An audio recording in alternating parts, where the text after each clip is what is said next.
Hey guys, Mr. Middleton here. Today we're going to talk about constructing a couple of the points of concurrency.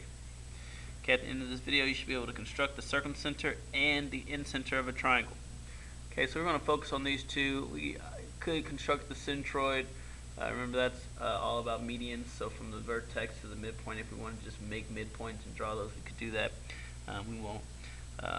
Altitudes and orthocenter would be a little bit more difficult and a little bit less useful. So these are the two that we'll focus on. The circumcenter. So we're going to construct the circumcenter and draw the circumscribed circle, just to make sure that we did it right. Okay, so which lines form the circumcenter? From yesterday's notes, you should have seen that the perpendicular bisectors. Perpendicular bisectors. Okay, and so a little bit of a blast from the past of remembering how to construct the perpendicular bisectors. Remember what that was we would put our vertex on the endpoint. We'd choose a side that we knew was more than half of that, and then we draw it. So I'm going to choose the number 50. Make an arc. Okay, I'll go to the other endpoint and I'll choose that same number 50.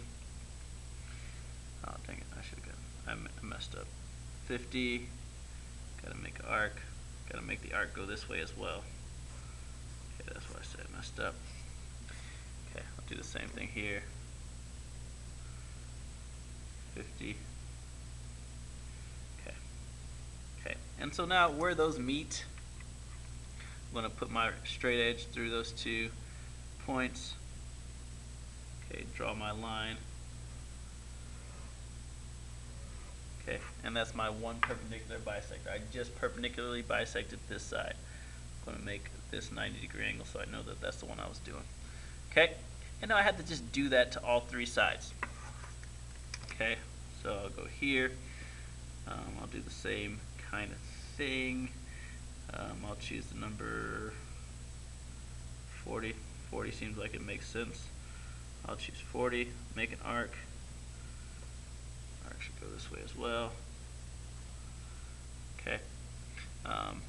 And now I'll go to this side, do the same thing, 40. Make an arc here. Make an arc here. Okay. And so now where those, a straight line through those. Sweet. Okay. Now really, I know that all 3 points will meet here.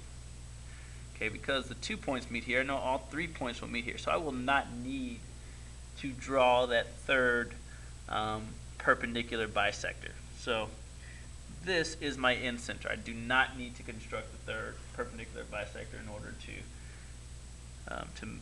find my circumcenter. Okay, but now the special part about the circumcenter, remember, is that we said that it was equidistant from the vertexes of the triangle. So we won't necessarily have to measure it, but I'm going to put my pivot here on my circumcenter. I'm going to find out what hole it matches up with. Right now I think it's like 38. 38, 30, I'll say 38. So now at 38, if I put my circumcenter, my pivot on my circumcenter, and I drag my circle around at 38. Okay, trying to do this without moving. You should see that I made a circle that just touches each vertex. Okay, and so I know that that's my circumcenter. Okay, made up the perpendicular bisectors. Alright, I think I should have given you guys a little bit more space. Okay, incenter. Incenter says construct the incenter and draw the inscribed circle. So the incenter, which lines form the incenter? Remember, that's the angle bisectors. Angle bisectors. And so now just a little bit of review of how to construct angle bisectors. Remember what we did was we went to an angle, we drew an arc, just draw my arc at 30. From there, we'd have these points. And so now at these points I choose a number, and I do the same number through both. I think I'll choose like 28. Maybe I should just choose 30. I'll choose 30. I'll go here. I'll choose 30. Doesn't matter that it's the same number from here, but I will. Okay, so now for my vertex to the intersection there is my angle bisector. Okay, and now I'll do the same thing with another angle. I'll just choose this top angle. Okay, so I'm going to choose the number 30 again. Okay, and now from these two points, I'll choose 30.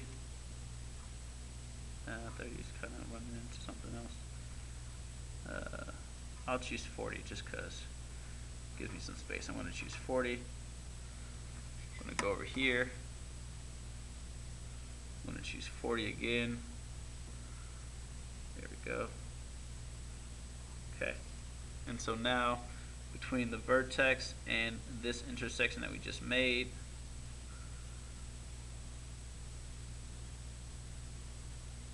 keep it straight on here. There we go. That doesn't look too bad. It's a little off. I should have done a little bit more left. Okay. And now where my two angle bisectors meet here should be where my incenter is. Remember, we don't need to construct the third one because we know that all three have to meet in the same point, and since these two meet at one point, the third one will meet at that point too. Okay, and so now we are drawing in an incenter. Remember, we said that that means it's equidistant to the sides, perpendicular distance to the sides. Okay, and that will be, if I get this right, yep, at 25. Okay, so 26, 25. Let's say 26. Let's say 26.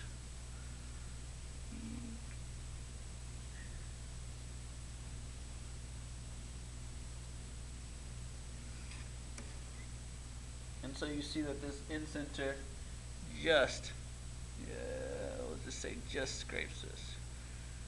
Just scrapes this. Okay, and so it's equidistant from all the sides.